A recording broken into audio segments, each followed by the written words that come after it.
Hola a todos, qué alegre saludarlos de nuevo en esta cápsula número 4 de estas 4 cápsulas que están siendo trabajadas para el proyecto Semilleros de la Primera Infancia de PAMI. Hemos llegado a la 4ª cápsula y el tema es toma de decisiones en edad infantil. A mí este tema en lo particular me encanta, me gusta mucho y le veo mucha vinculación con lo que hemos venido trabajando antes.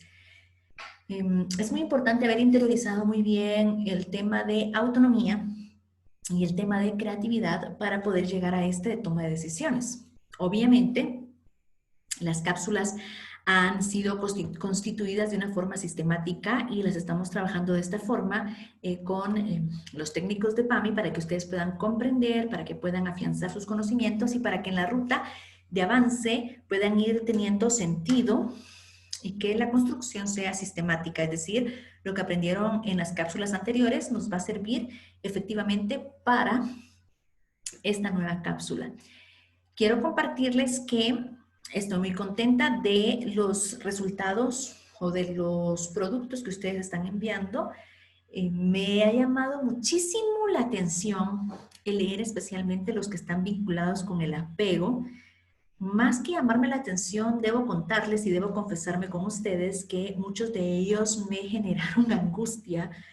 Las vivencias y experiencias que ustedes comparten con respecto a niños que de pronto no fueron atendidos en el momento que necesitaban ser atendidos, o niños que sufren de abandono aún cuando están viviendo muy cerca de sus padres, abandono emocional.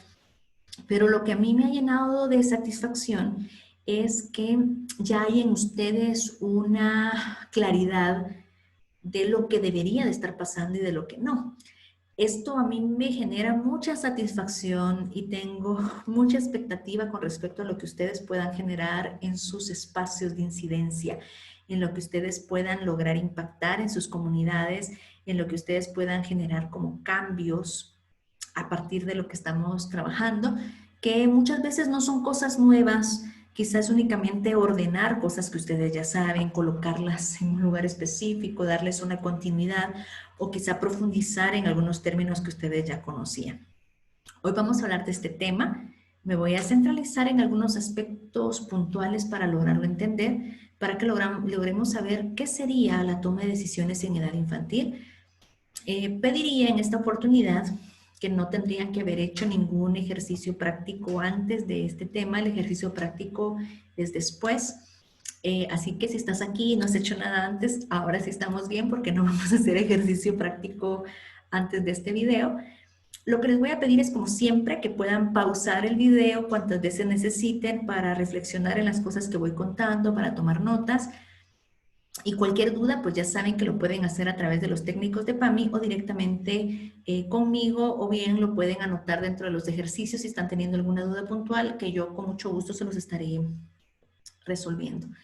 Como bien les dije en la cápsula anterior, este tema está totalmente vinculado, pero quiero que aprendamos primero algunas cuestiones fisiológicas del cuerpo que nos permitirían tomar decisiones o no.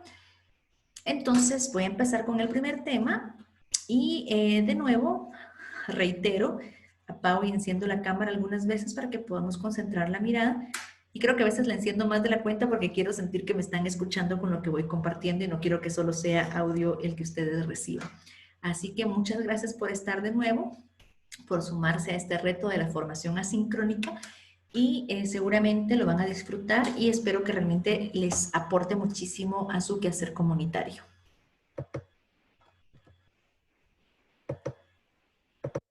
Lo primero que quiero que hablemos es del desarrollo del cerebro.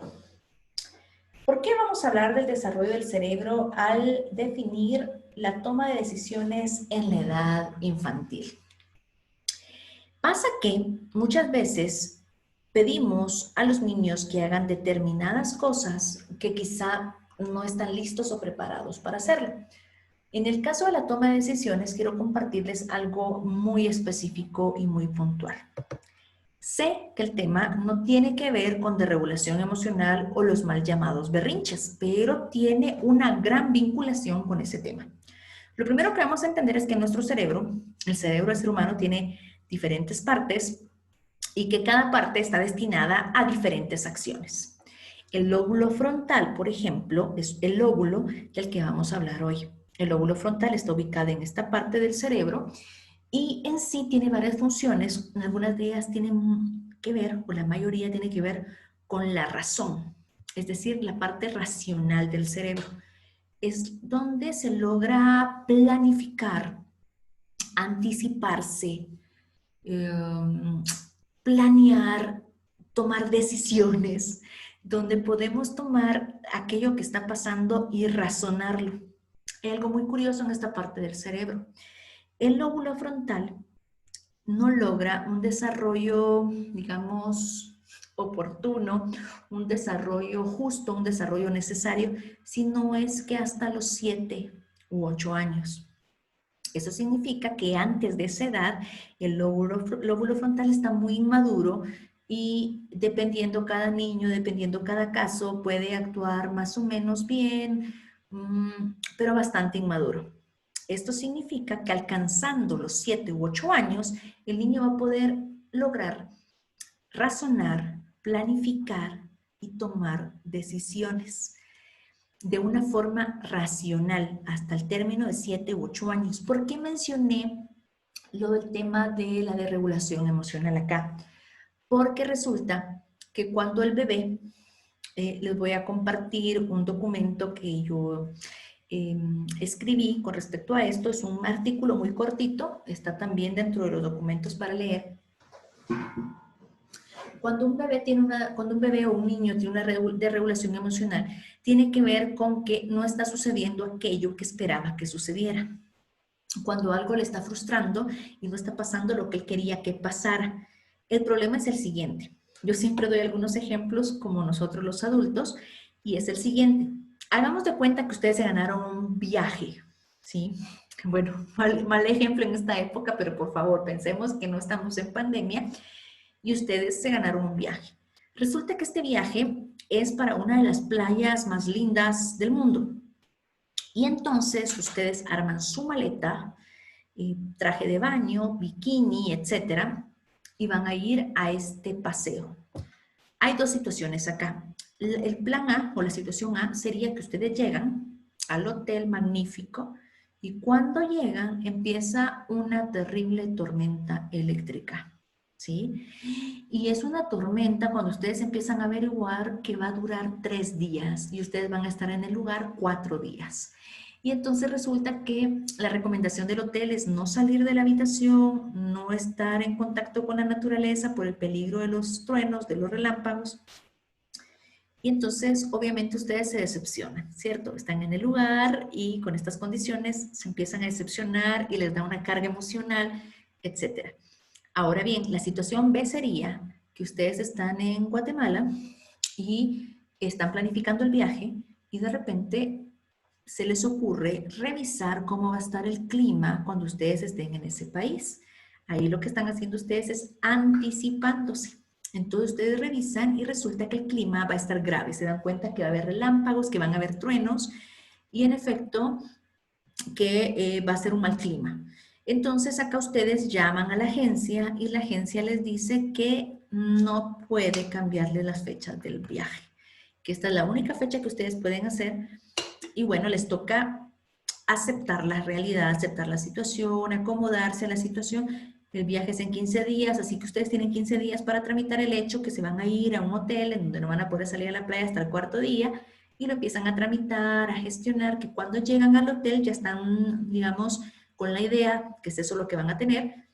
Entonces mi pregunta es, ¿cuál será mejor? En ambos casos hay decepción, en ambos casos no está lo que queríamos, en ambos casos hay agobio, en ambos casos está algo muy alejado a nuestra expectativa.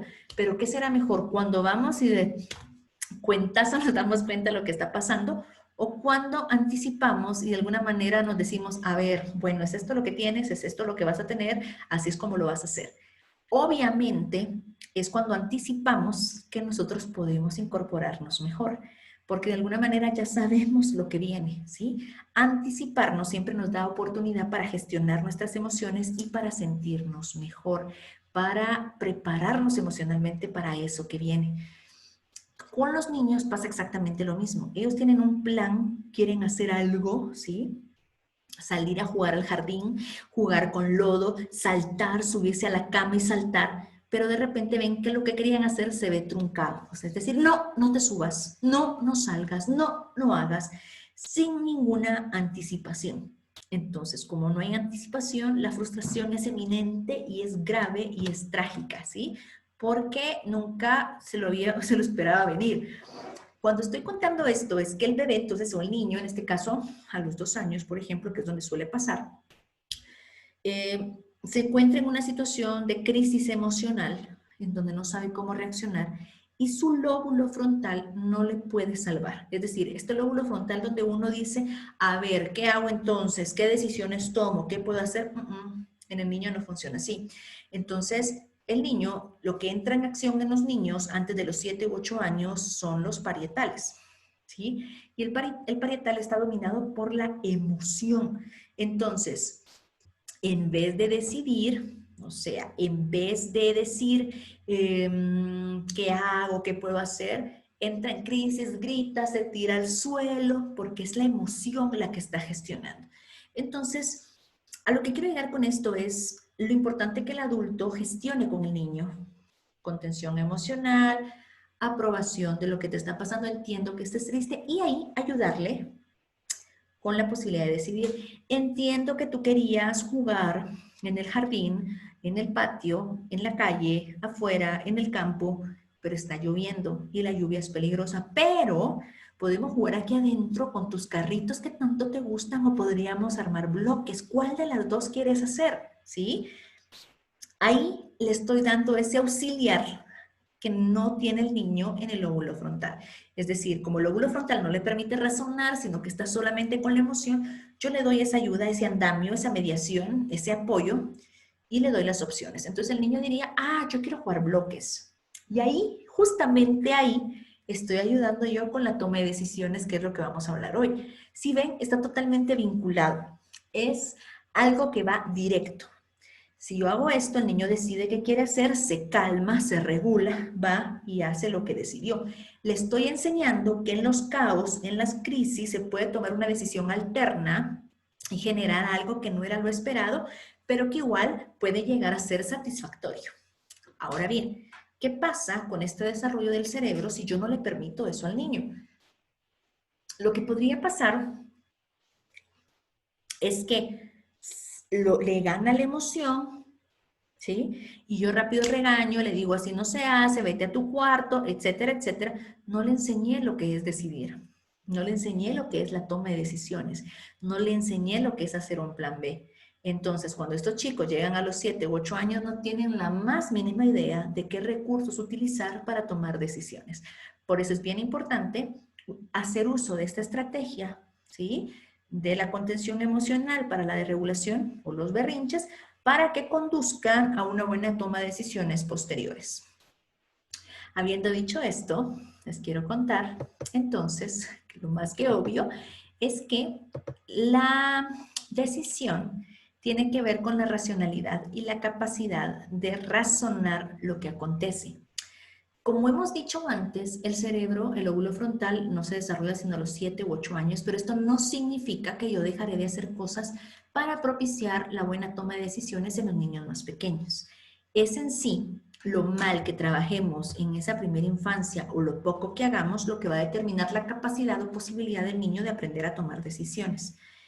Lo que quiero que veamos hoy son pautas específicas, pautas prácticas de qué podemos hacer para que un niño sea capaz de tomar decisiones. Acá quisiera que hicieras una pausa y que pensaras cuántas veces has posibilitado en tu rol de padre, por ejemplo, en tu rol de tío, o cuántas veces has observado a alguien que posibilite a un niño tomar decisiones, la toma de decisiones, perdón, justo cuando esté en una crisis emocional. Es decir, cuántas veces has visto que hay esa contención emocional, esa aceptación y después decirle al niño, a ver, tú querías hacer tal cosa, pero vamos a hacer tal otra. ¿Cuántas veces lo han observado? ¿Cuántas veces han creído que sí pasa eso en su comunidad? Me encantaría que hicieras una pausa y que realmente pensaras y recordaras algunas de estas situaciones.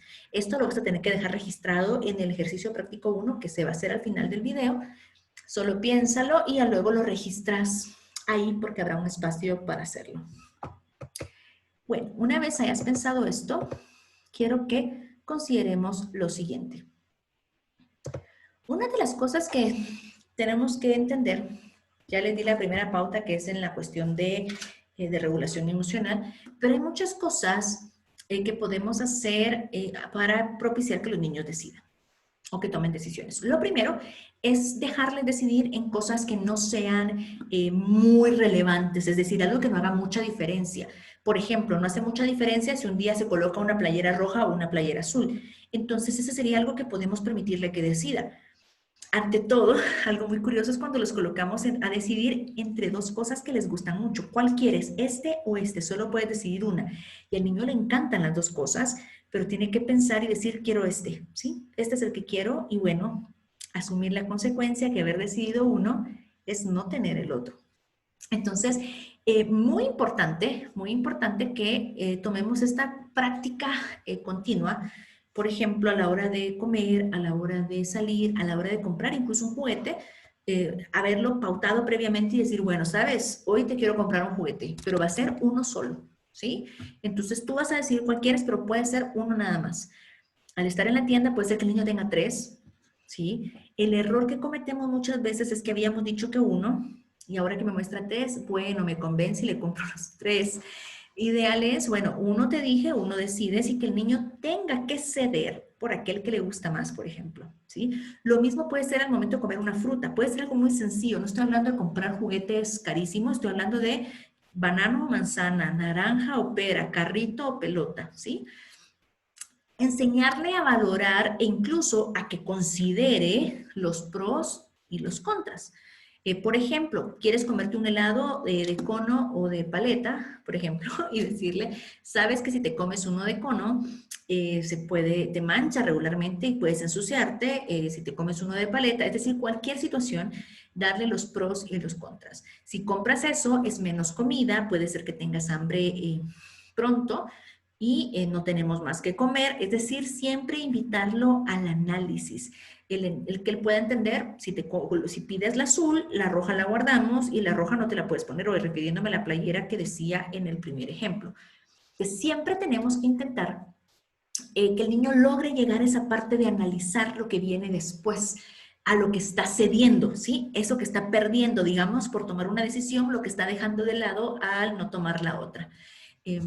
Por otro lado, ser consecuentes con la decisión que ha tomado, ¿sí? Está bien si de pronto dijo, quiero manzana, no quiero banano, pero en ese momento pues es válido. Pero no puede ser que ya comiendo el banano, ¿sí? Ya abierto el banano, comiendo la mitad, y siempre no quiero banano, siempre quiero naranja.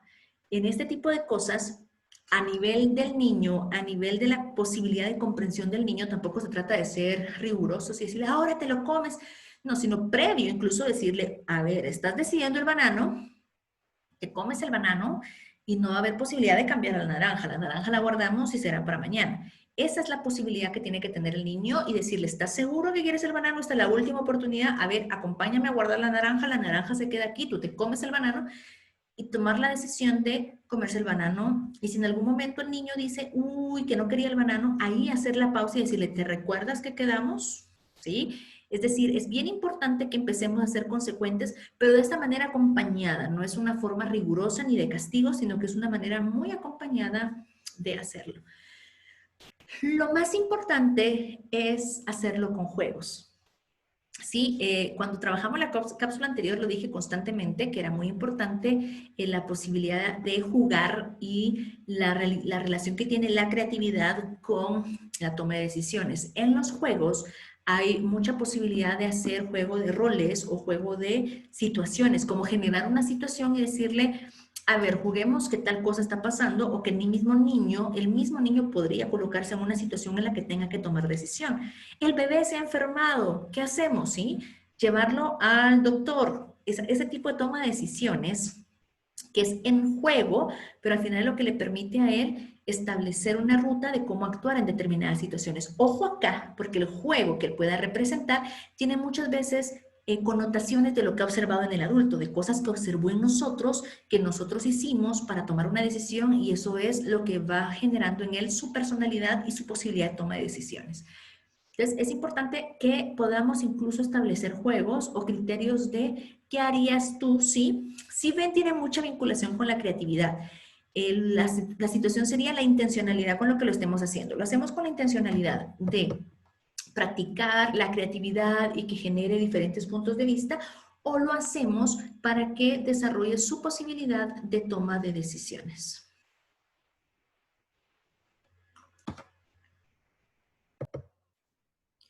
En la misma línea, vamos a analizar estos elementos que están por acá y lo vamos a hacer a conciencia y a profundidad para que tengamos una base sólida de cómo podemos generar la toma de decisiones. El primer punto es evitar la sobreprotección. Es algo que suele pasar mucho en los adultos cuando estamos atendiendo o cuidando a niños pequeños. Tenemos muy poca confianza en ellos. La palabra clave, como bien lo decíamos en la cápsula del apego, es la confianza. Entre más yo confío en las capacidades y posibilidades del niño, mejor interactúo con él. Más espacio le doy para que explore y descubra su cuerpo y sea capaz de identificar lo que es capaz de hacer, lo que no es capaz de hacer y pedir ayuda, lo que vimos en la cápsula de autonomía. Entonces, si yo tengo suficiente apego, confío mucho en él. Si yo le estoy generando suficiente autonomía, él sabrá pedir ayuda cuando la necesite. Si yo no lo sobreprotejo, él sabrá desenvolverse por sí mismo, ¿sí? Si ven, todas las cápsulas que hemos aprendido nos permitirían a que un niño llegue a tomar decisiones. Entonces, la sobreprotección no es la mejor ruta para el desarrollo de un niño que toma decisiones. Por otro lado, establecer responsabilidades. ¿Qué es establecer responsabilidades en niños pequeños? Aún cuando el niño tenga 1 año y medio, 2 años, yo le puedo pedir que cada vez que se quite su ropa, la deje en un cesto de la ropa sucia, por ejemplo. No importa que no tenga 4 o 5 años, puede perfectamente bien, se quita un suéter, ok, a dejarlo al cesto de la ropa sucia. Otra responsabilidad, cuando terminas de jugar, recoges con lo que has jugado. Al ir al baño, te lavas tus manos. Al terminar de comer, llevas tu plato a la cocina. Esto estoy hablando de los niños desde que saben desplazarse y cuando tienen ya coordinación motora para caminar y llevar elementos en sus manos, que eso suele pasar 6 meses después de haber aprendido a caminar. Esto será entre el 1 año y medio y el año 9 meses.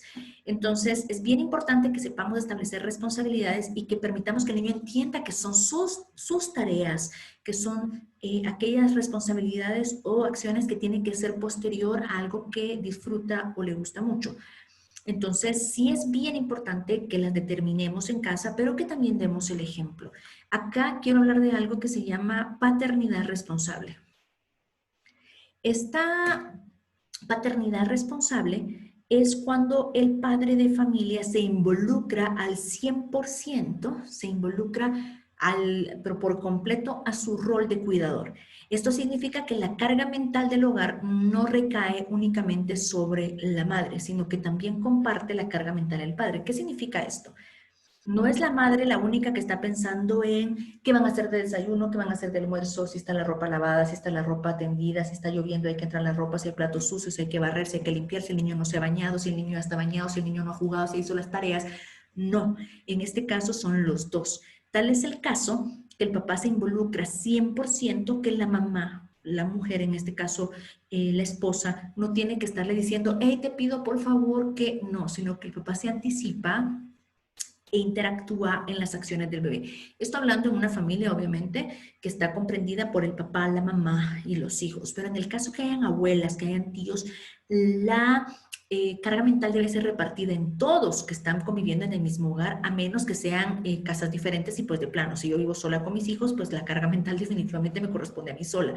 Pero la idea es que los que convivan en el hogar puedan tener la responsabilidad de establecer esas responsabilidades por cada uno y que tanto la mamá como el papá puedan hacerse cargo de la ropa que está tendida, de los platos que están sucios y no solo uno de ellos. La carga mental debe ser repartida y no debería de caer, por ejemplo, en el caso de mamá hace todo y papá se sienta a descansar, a esperar a que todo esté hecho.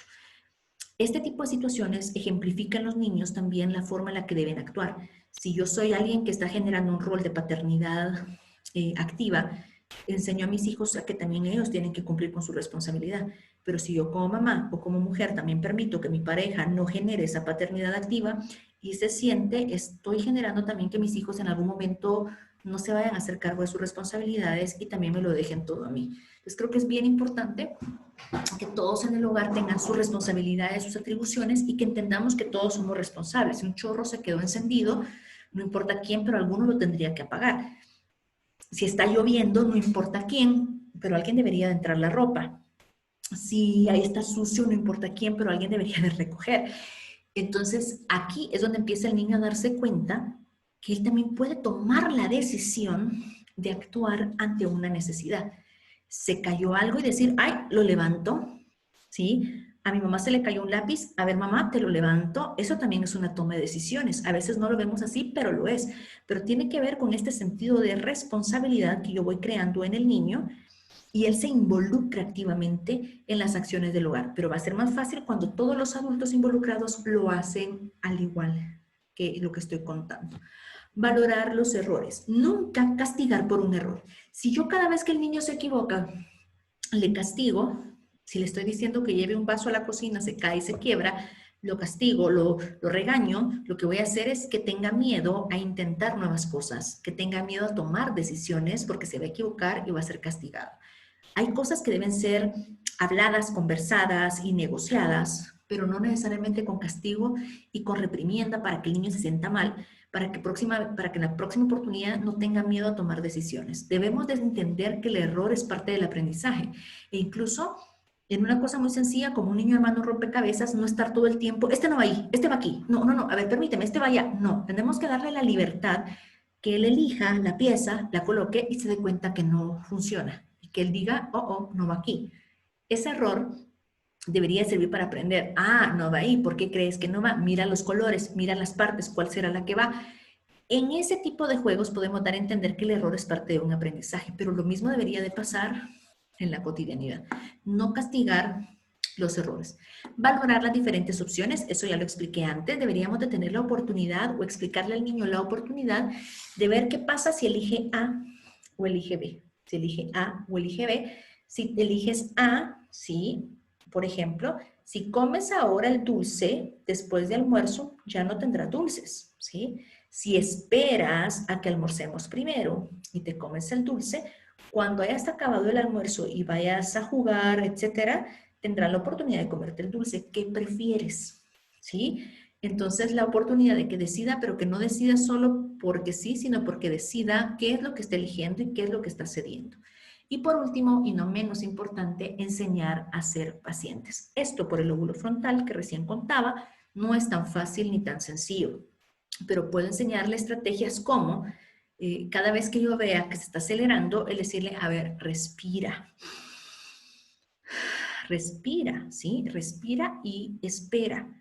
Tenemos que enseñarle a los niños a respirar, a esperar. Ser pacientes es algo que les cuesta mucho, ante todo, antes de los 6 y 7 años, porque no pueden razonar. Ellos quieren algo ahora y si no lo están recibiendo, así sea la atención, mamá, mamá, mamá, no lo están recibiendo, la emoción gana y se frustran. Es importante enseñarles que cuando se sientan así deben respirar, deben elegir hacer algo mientras esperan, que pueden, por ejemplo, si quieres hablar conmigo, respira y cuenta hasta 3, ya me voy a desocupar y debemos acompañarles en este proceso para que aprendan a ser pacientes.